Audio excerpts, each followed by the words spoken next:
President Donald Trump's attorney Jay Sekulow recently told me that the investigation being led by Robert Mueller, the special counsel appointed by the Justice Department, should focus on one question: whether there was coordination between the Russian government and people on the Trump campaign. Sekulow went on, "I want to be really specific. A real estate deal would be outside the scope of legitimate inquiry. If he senses drift in Mueller's investigation," he said, "he will warn the special counsel's office that it is exceeding its mandate. The issue will first be raised informally," he noted. But if Mueller and his team persist, Sekulow said, he might lodge a formal objection with the Deputy Attorney General, Rod Rosenstein, who has the power to dismiss Mueller and end the inquiry. President Trump has been more blunt, hinting to the Times that he might fire Mueller if the investigation looks too closely at his business dealings. Several news accounts have confirmed that Mueller has indeed begun to examine Trump's real estate deals and other business dealings, including some that have no obvious link to Russia. But this is hardly wayward. It would be impossible to gain a full understanding of the various points of contact between the Kremlin and the Trump campaign without scrutinizing many of the deals that Trump has made in the past decade. Trump-branded buildings in Toronto and the Soho neighborhood of Manhattan were developed in association with people who have connections to the Kremlin.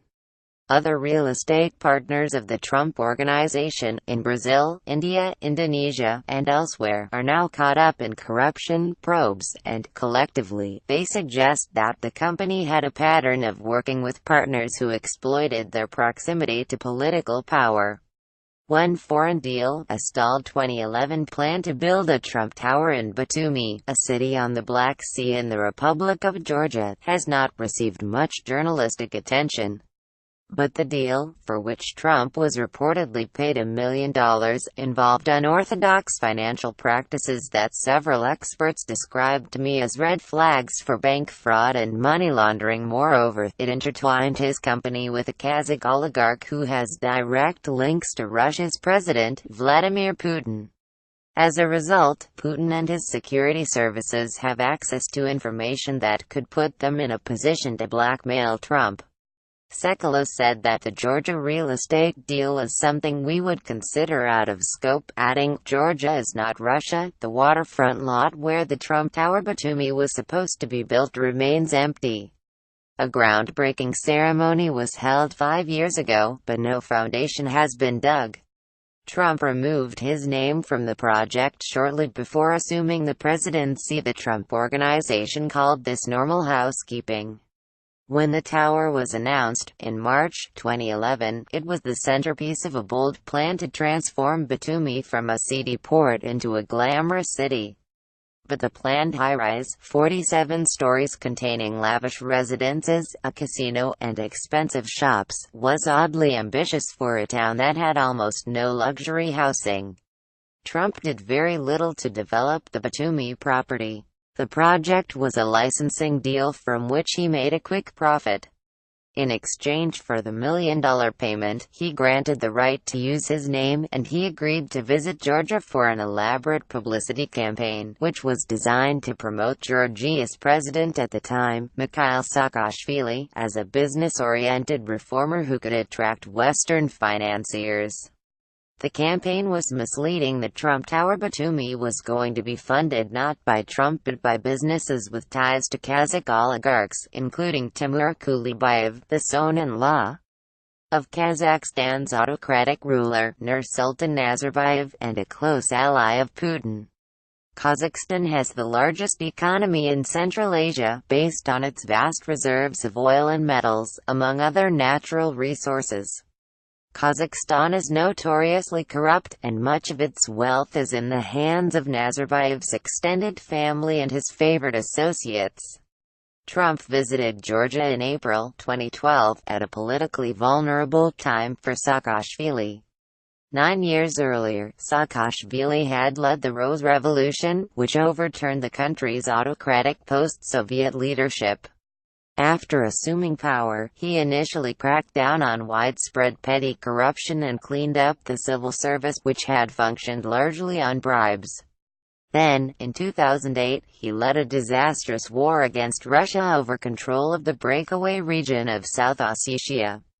By then, his fight against corruption had largely ceased, and Transparency International and other NGOs were reporting that elite corruption, in which wealthy, politically connected people receive better treatment from courts, prosecutors, and government administrators, was rampant in Georgia. Under these conditions, few Western investors or brands were willing to put money into the country. Saakashvili himself was increasingly unpopular, and the Trump deal was meant to help salvage his reputation.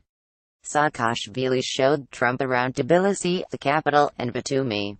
Georgian television covered the events fawningly, promising viewers that Trump would soon build a second tower in Tbilisi.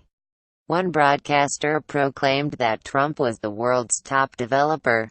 At the groundbreaking ceremony in Batumi, Saakashvili said that the tower was a big deal, that changes everything around here. At another event, beneath a banner that proclaimed Trump invests in Georgia, he thanked Trump for being part of the project, which, he said, had a budget of $250 million. He also awarded Trump the Georgian Order of Brilliance. Trump, in turn, praised Saakashvili. "Everybody in the world, they speak of Georgia and the great miracle that's taking place," he said. Upon returning home, Trump appeared on Fox and Friends. Gretchen Carlson, a host at the time, asked him, "What are you going to be investing in?" He responded, "I'm doing a big development there, and it's been amazing." He said of Saakashvili, "He's one of the great leaders of the world." Virtually none of the things that Saakashvili and Trump said about the deal were true. The budget of the Trump Tower Batumi was not $250 million but $110. Trump, meanwhile, could hardly have invested such a sum himself. He professed to be a billionaire, but a few months earlier an appeals court in New Jersey had shut down Trump's legal campaign against Timothy O'Brien, the author of Trump Nation, which argued that Trump had wildly inflated his fortune, and was actually worth less than $250 million. Julie George, a political scientist at Queens College who studies Georgia, told me that, by 2012, Saakashvili's tenure could in no way be considered a great miracle.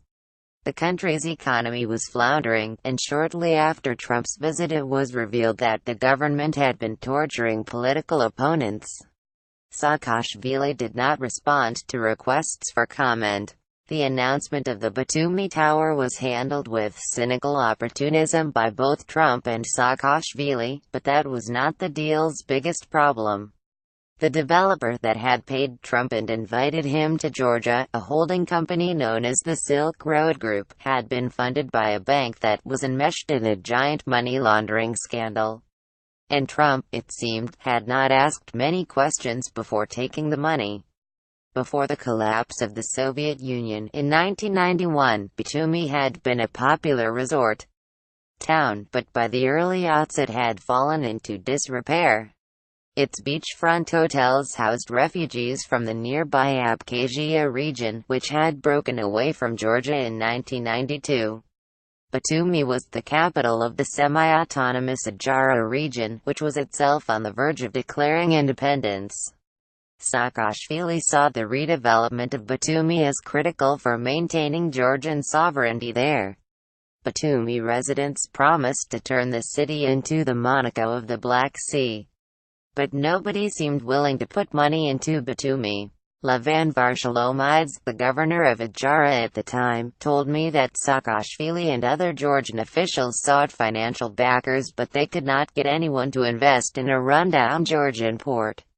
Then, in 2005, something remarkable happened. Saakashvili and President Nazarbayev of neighboring Kazakhstan announced that BTA Bank, the largest bank in Kazakhstan, was giving several $100 million in loans to help develop Georgia.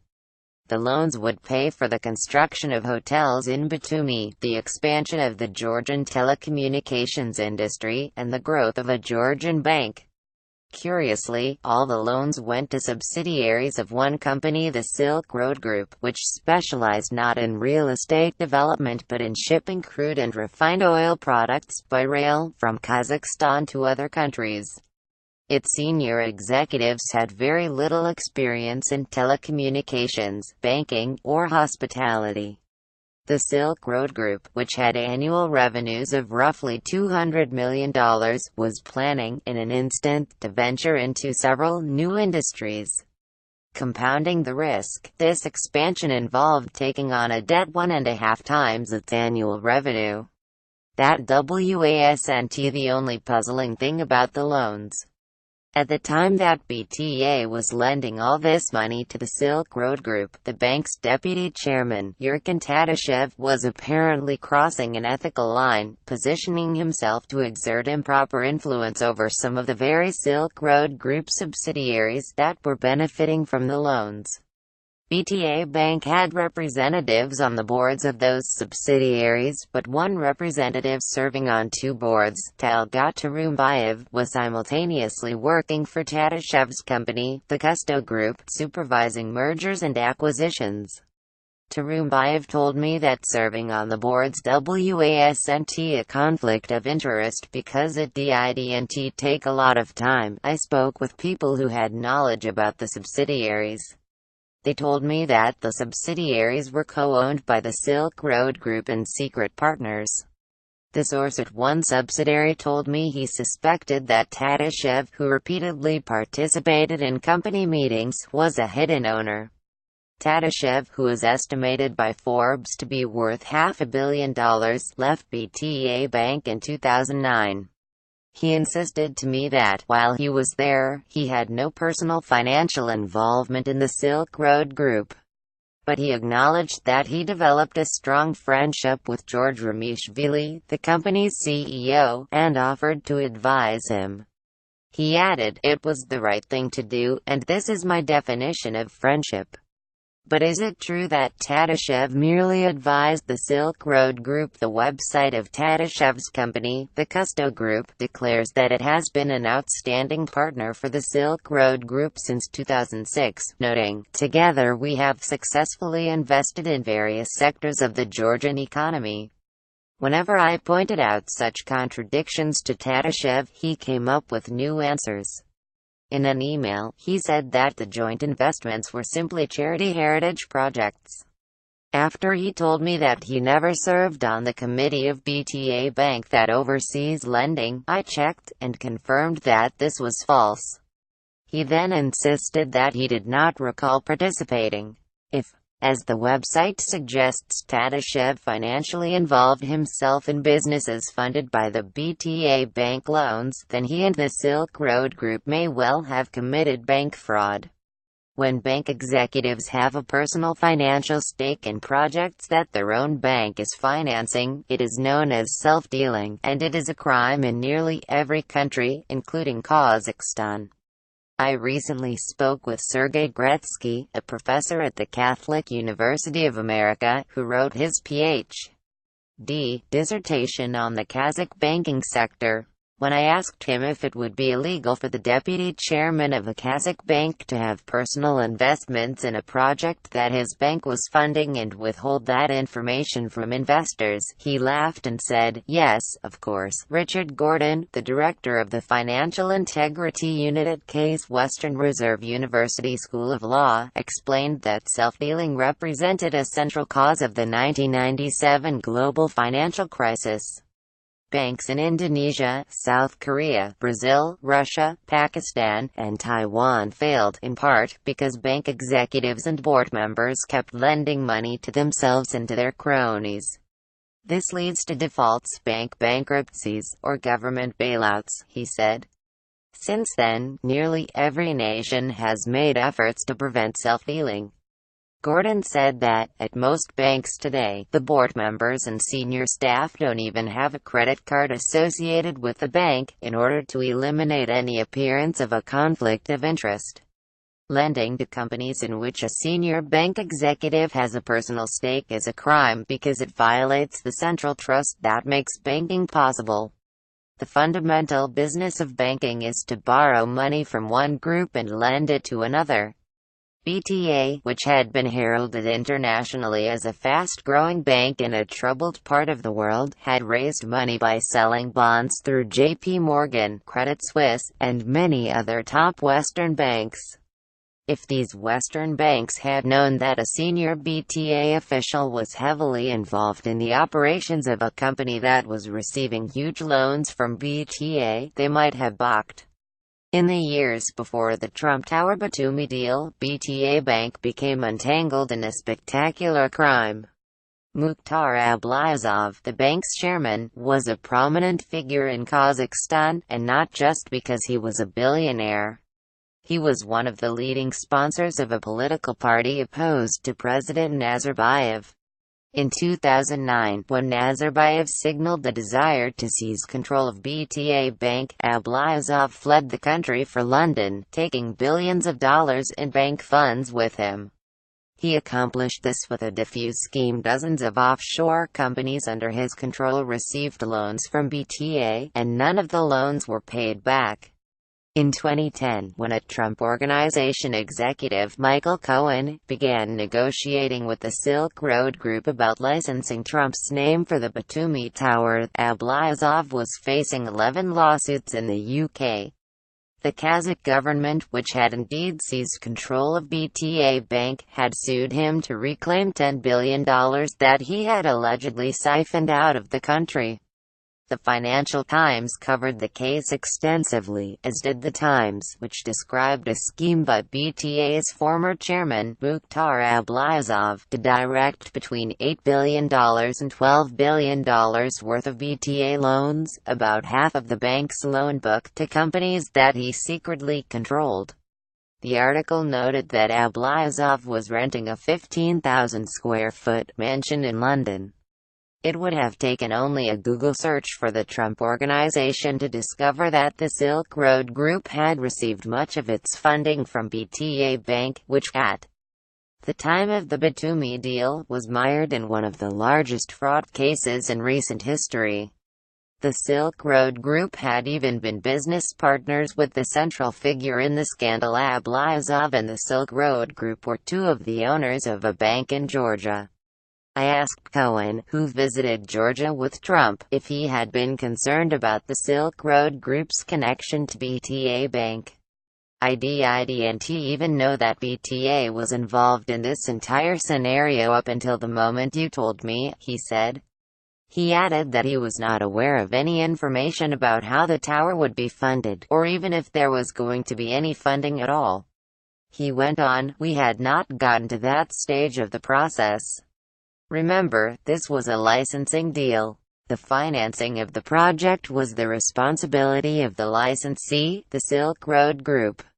I recently spoke with John Mattinger, a retired U.S. Treasury official and IRS special agent, who used to investigate financial crimes. He is the author of Money Laundering: A Guide for Criminal Investigators. When I told him what Cohen had said to me, he responded, No, you've got to do your due diligence. You shouldn't do a financial transaction with funds that appear to stem from unlawful activity. That's like saying, I don't care if Pablo Escobar is my secret business partner. You have to care, otherwise, you're at risk of violating laws against money laundering. A judge in the UK ruled repeatedly against Ablyazov, starting in 2009, and ordered him to hand over more than $4 billion to BTA. The Kazakh government insisted that $6 billion more remained missing. The judge, Sir Nigel John Martin Tier, said that Ablyazov's use of offshore holding companies had facilitated fraud on an epic scale. Tier ruled that there can be only one explanation for the fact that the very large sums of money which were advanced were immediately transferred to companies owned or controlled by Mr. Ablyazov, namely, that the original loans were part of a dishonest scheme whereby Mr. Ablyazov sought to misappropriate monies which belonged to the bank. Ablyazov was eventually sentenced to 22 months in a UK prison for contempt of court because he had refused to reveal disputed assets. In February 2012, when Trump was planning his trip to Georgia, Ablyazov fled to France. He is currently fighting extradition. The Silk Road Group, which was established in Georgia shortly after the fall of the Soviet Union, does not have a conventional corporate structure. It is a holding company that controls dozens of corporate entities registered around the world.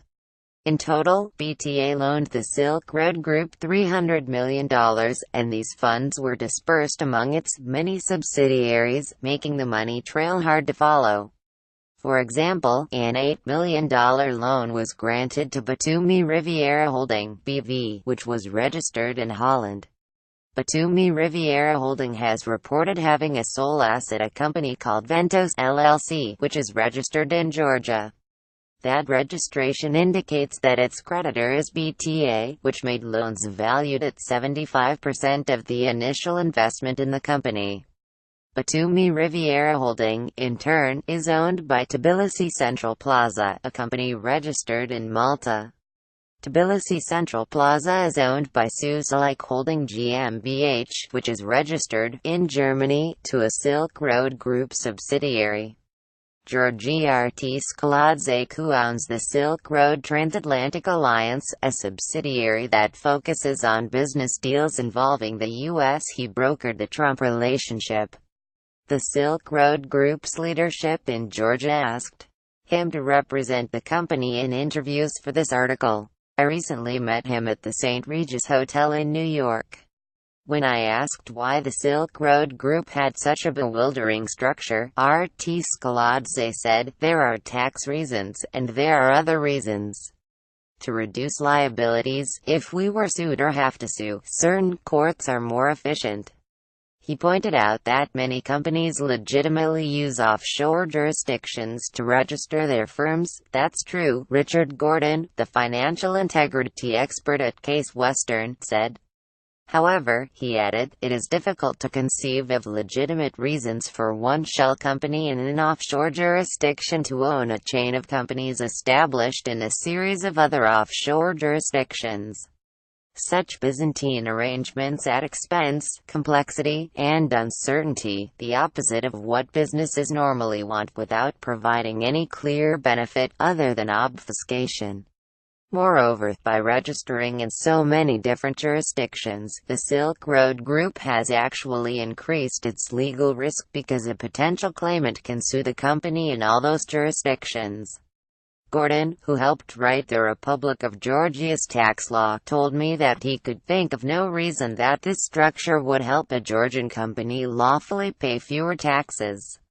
When I described to John Mattinger, the retired Treasury official, the various entities and transactions involved in the funding of the Trump Tower Batumi, he said, that is what you would expect to see in a money laundering operation: multiple shell companies in multiple countries. It's designed to make life hard for people trying to follow the transaction. It was difficult to pierce the veil of ownership, but I made some headway by collaborating on a reporting project with an investigations team at the Columbia University School of Journalism. Manuela Andreoni and Inti Pacheco, two recent graduates who are now investigative fellows, have spent months researching the Silk Road Group, Mukhtar Ablyazov, Yurkin Tatashev, and BTA Bank. They have looked closely at relevant lawsuits, and they have obtained and translated property records and corporate registries from around the world. Although Tatashev had repeatedly assured me that he was not involved in making decisions about Silk Road Group projects that had been funded by BTA loans, I continued to accrue contradictory evidence.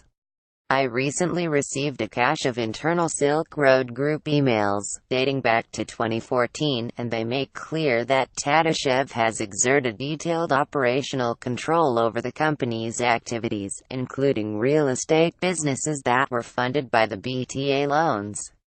The email cache shows that David Borger, a German financier who is a top executive at the company, regularly informed Tatashev about delicate internal financial matters and asked him for approval on a wide variety of decisions pertaining to Silk Road Group hotels, casinos, telecommunications infrastructure, and hydroelectric plants. Many of these projects had been initially funded by loans made while Tatashev was a senior official at BTA Bank. In one email exchanged from earlier this year, Tatashev weighed in on a decision about which investment bank the Silk Road Group should use for a transaction. "We are cool guys," Tatashev wrote, "and should always work with cool guys." Borger responded, "Dear Yurkin, in this case can you please help us to get a cool deal with them?" He then asked Tatashev to describe how he wanted the deal to be structured. In another recent email discussion, which touched on crucial questions about the ownership and the financing of a major Silk Road Group project, Borger told Tatashev, "I need your okay." In a subsequent email, George Ramishvili, the CEO of the Silk Road Group, added that Tatashev needed to give his approval. Tatashev did so. In a 2014 email, a Silk Road Group consultant sent Tatashev and Ramishvili a summary of a plan they had devised to settle the outstanding debt owed to BTA Bank. Video from Trump's visit to Georgia provides further evidence that Tatashev was a key part of the Silk Road Group, and suggests that Trump recognized his importance. During a speech that Trump gave in Tbilisi, Tatashev can be seen sitting in the audience next to Ramishvili. Trump says, "We have two great partners." He points toward the seats where Tatashev and Ramishvili are sitting. "And they're going to do a fantastic job." Georgi Artis-Kaladze, the Silk Road Transatlantic Alliance executive who met me in Manhattan, told me that Trump must have thought it was him, not Tatashev, sitting next to Ramishvili. But Artis-Kaladze and Tatashev look nothing alike. Artis-Kaladze is cleanse-shaven, with light-colored hair. Tatashev is nearly bald, with dark facial hair. Tatashev accompanied Trump to meet Saakashvili at the presidential palace in Tbilisi. When Michael Cohen, the Trump Organization executive, went to Georgia in 2010 to discuss building a tower with the Silk Road Group, he also met with Tatashev. A representative of the Silk Road Group said that Tatashev is a friend of Ramishvili and simply wanted to say hello to a big American tycoon. Inviting friends to important business meetings, the representative said, is common practice in the Caucasus region. With minimal due diligence, Trump Organization executives would have noticed that the Silk Road Group exhibited many warning signs of financial fraud: its layered and often hidden ownership, its ornate use of shell companies, its close relationship with a bank that was embroiled in a financial scandal. Trump's visit to Georgia occurred while his company was making a series of similar foreign deals. Until then, the Trump Organization had ventured abroad only occasionally. In 1999, a set of Korean buildings licensed the Trump name. In 2006, Trump bought a golf course in Scotland. The following year, construction began on a Trump-branded tower in Turkey. But by 2012, Trump was struggling in the U.S. market. His biggest investment, in American casinos, had proved ruinous, and he was now a minority owner of a near-bankrupt business. Trump had defaulted on loans multiple times, and nearly every bank in the U.S. refused to finance deals bearing his name. And so Trump turned to people in other countries who did not share this reluctance to give him money. In 2012 alone, the Trump Organization negotiated or finalized deals in Azerbaijan, Brazil, Canada, Georgia, India, the Philippines, the United Arab Emirates, and Uruguay. At the time, the Trump Organization had only a handful of staff members involved in deal-making. His children Ivanka Trump and Donald Trump, Jr., assumed a management role in many of these foreign projects. According to Artis-Kaladze, Trump, Jr., helped oversee the Batumi deal. At one point, Artis-Kaladze and Cohen held 2 days of meetings in New York to discuss the project. Trump, Jr., dropped by several times. According to former executives at the Trump Organization, the company lacked rigorous procedures for assessing foreign partners. A month after Trump visited Georgia, he agreed to license his name to, and provide oversight of, a luxury hotel in Baku, Azerbaijan, a deal that I examined in an article in The New Yorker earlier this year. Trump received several $1 million from the brother and the son of an Azerbaijani billionaire who was then the Minister of Transportation, a man who, U.S. officials believe, may have been simultaneously laundering money for the Iranian Revolutionary Guard. In 2013, Trump met with the Azerbaijani-Russian billionaire Aras Agalarov and his son, and in that November, they partnered with Trump on the Miss Universe contests in Moscow, and discussed building a Trump Tower in the Russian capital. In June 2016, at Emin Agalarov's request, Trump, Jr., met with Natalia Veselnitskaya, a lawyer who has represented Russian intelligence. Trump, Jr., was promised damaging information about Hillary Clinton. Veselnitskaya came to the meeting accompanied by business associates who have extensive ties to Georgia and Azerbaijan. "He's wearing oven mitts, so I threw him an oven." In December 2012, not long after Trump signed the Batumi licensing deal, a company called Riviera, LLC, bought the 15-acre parcel of land on which the Trump Tower, Batumi, would supposedly be built. The price was $12 million, and the seller was Ventos LLC, which was owned by a company that was owned by a company that was owned by a company that was owned by the Silk Road Group. Riviera LLC was also partly owned by the Silk Road Group. In other words, the Silk Road Group was selling property to itself. The Financial Action Task Force, headquartered in Paris, is led by representatives from 37 nations. In 2007, the task force issued a report about the use of real estate projects for money laundering. The report makes note of several red flags. It warns of complex loans in which businesses lend themselves money, creating the appearance that the funds are legitimate. It also warns of the use of offshore shell companies and tangled corporate legal structures, especially those in which third parties are hired to administer a company and conceal its true ownership. These intertwined companies can then trade property among themselves, in order to create inflated valuations and often used structures, for example, the setting up of shell companies to buy real estate. Shortly after acquiring the properties, the companies are voluntarily wound up, and the criminals then repurchase the property at a price considerably above the original purchase price. This enables them to insert a sum of money into the financial system equal to the original purchase price plus the capital gain, thereby allowing them to conceal the origin of their funds. The report states that money launderers often find that buying a hotel, a restaurant, or other similar investment offers further advantages, as it brings with it a business activity in which there is extensive use of cash. Casinos, like the one planned for the Trump Tower Batumi, are especially useful in this regard. The casino was to be owned by the Silk Road Group and its partners. Alan Garten, the chief legal officer for the Trump Organization, declined to describe the due diligence behind the Batumi Tower. When the deal was signed, the general counsel for the Trump Organization was Jason Greenblatt, who is now President Trump's envoy to negotiate Middle East peace. The White House declined to comment for this story, referring me instead to Sekulow, Trump's lawyer, who also declined to discuss the specifics of the Batumi deal.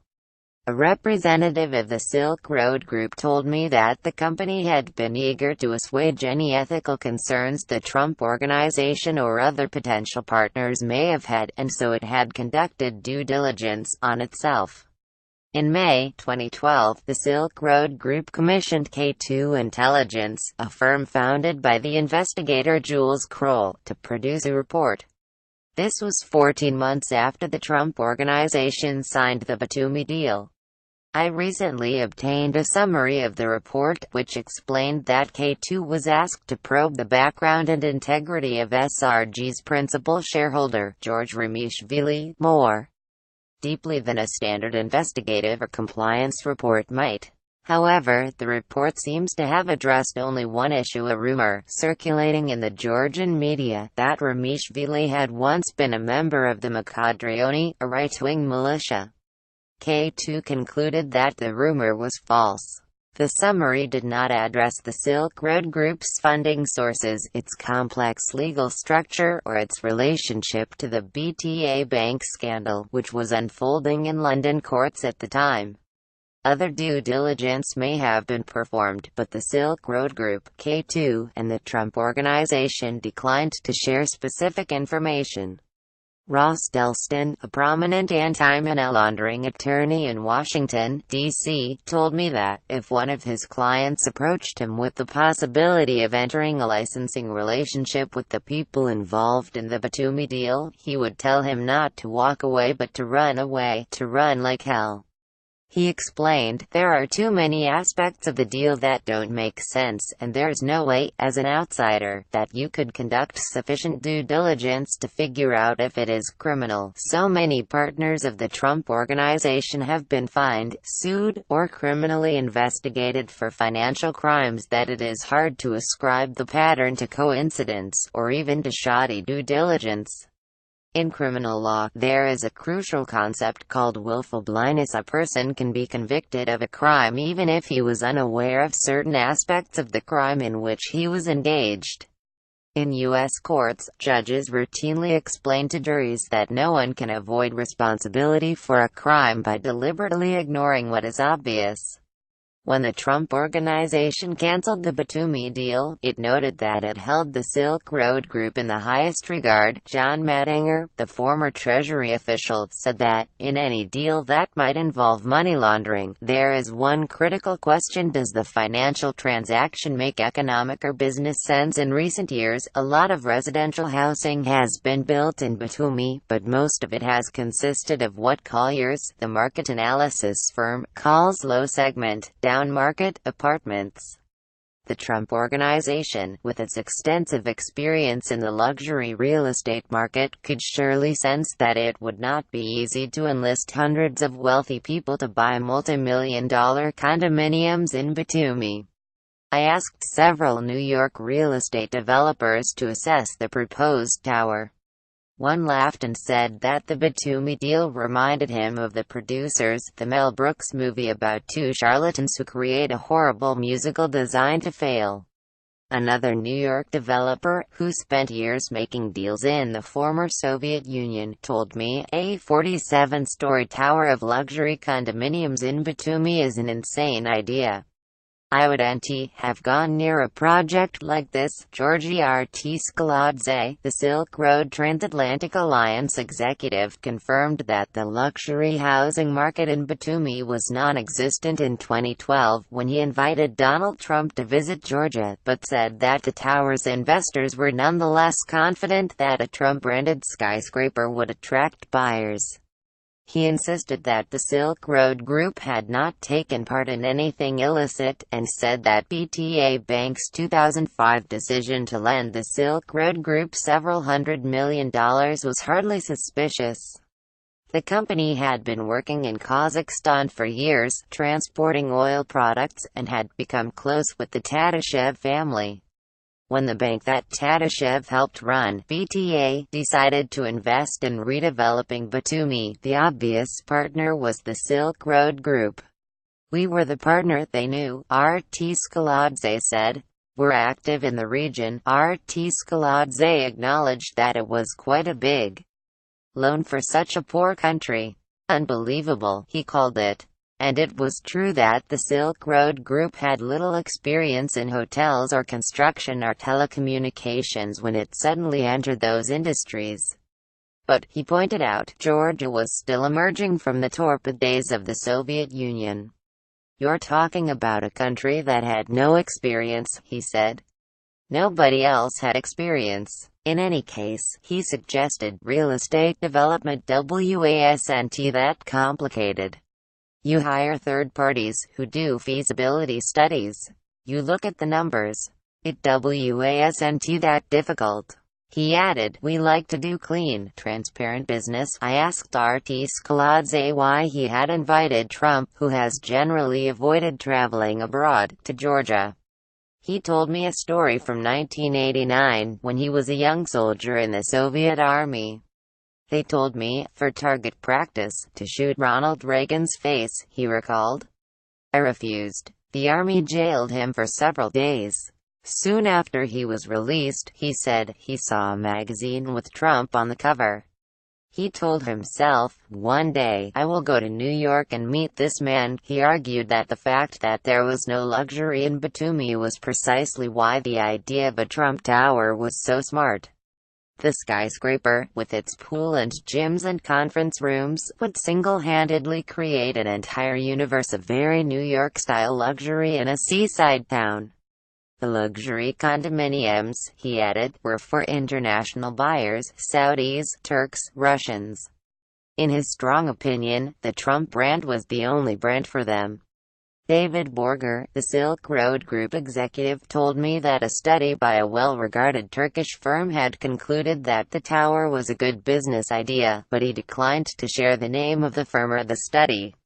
Melanie A. Bonvicino, who handles communications for the Silk Road Group, told me that the Trump Tower Batumi deal demonstrated an open-hearted vision. With the Batumi project, Trump was once again able to demonstrate his keen business sense, she wrote in an email. Donald Trump, in his role as futurist and visionary, ordained the region as the next big thing. Mr. Trump had an immediate grasp over the geopolitical significance of the Republic of Georgia and its Black Sea region, acknowledging its vast potential by jointly transforming this hidden gem into the next Riviera. In the allied realm of global residential and commercial real estate developers, the Trump moniker was and remains synonymous with Coca-Cola, Pepsi, and Michael Jackson. In 2009, when Ablyazov fled to London, the Kazakh government seized control of BTA Bank. Tadashev moved to Singapore in 2013. A lawyer representing the bank, Roman Marchenko, informed the Silk Road Group that he had reason to believe that it had participated in Ablyazov's loan scheme. The Silk Road Group denied any wrongdoing. A settlement was reached, for $50 million, a bargain price, considering that the loans had totaled $300 million. Marchenko believes that the Silk Road Group was deeply entwined with Ablyazov, but Kazakh government officials decided to stop investigating. They were pursuing Ablyazov's stolen assets all over the world, and there was more money in other countries. The Kazakh government placed BTA Bank's assets under the authority of its sovereign wealth fund. Soon after, Timur Kulibayev, the powerful son-in-law of the country's dictator, Nursultan Nazarbayev, became the director of the fund.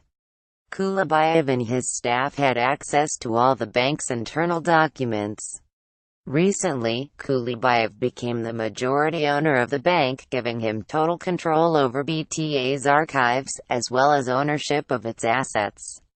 Kulibayev was surely familiar with the players involved in the Trump Tower Batumi project.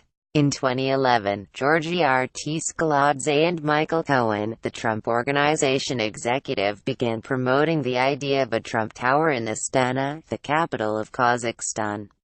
They visited Astana and met with Karim Masimov, the prime minister. Masimov is now the head of Kazakhstan's national security apparatus. Keith Darden is a political scientist at American University who has written extensively on the use of compromising information, compromat by former Soviet regimes against people they want to control. He told me that Kazakh intelligence is believed to collect dossiers on every significant business transaction involving the country. This would be especially true if a famous American developer was part of the deal, even if it would not have occurred to them that he might one day become the U.S. president. There is no question, they know everything about this deal, Darden said. Darden explained that Kazakh intelligence agents work closely with their Russian counterparts. Kulibayev himself has direct ties to Russia's leadership. In 2011, he was named to the board of Gazprom, the Russian gas behemoth which is widely considered to be a pillar of Putin's fortune. In The Return: Russia's Journey from Gorbachev to Medvedev, Daniel Treisman, a political scientist at UCLA who specializes in Russia's, wrote, "For Putin, Gazprom was a personal obsession. He memorized the details of the company's accounts, its pricing rules and pipeline routes. He personally approved all appointments down to the deputy level, sometimes forgetting to tell the company's actual CEO, Alexei Miller. Kulibayev could not possibly be serving on Gazprom's board without Putin's assent. Robert Mueller has assembled a team of 16 lawyers. One of them is fluent in Russian, and 5 have extensive experience investigating and prosecuting cases of money laundering, foreign corruption, and complex financial conspiracies. The path from Trump to Putin, if one exists, might be found in one of his foreign real estate deals. When Mueller was appointed special counsel, his official writ was to investigate not just any links and/or coordination between the Russian government and individuals associated with the campaign of President Donald Trump, but also any matters that arose or may arise directly from the investigation. Much hinges on the word directly. Sekulow, Trump's lawyer, insists that Mueller's mandate essentially stops at the Russian border. Panit Abramowski, a former FBI intelligence analyst, told me that Sekulow's assertion is nonsensical. "You must follow the clues," she said. "When investigating a business person like Trump, you have to follow the money and go wherever it leads. You must follow the clues all the way to the end." Diamond suit.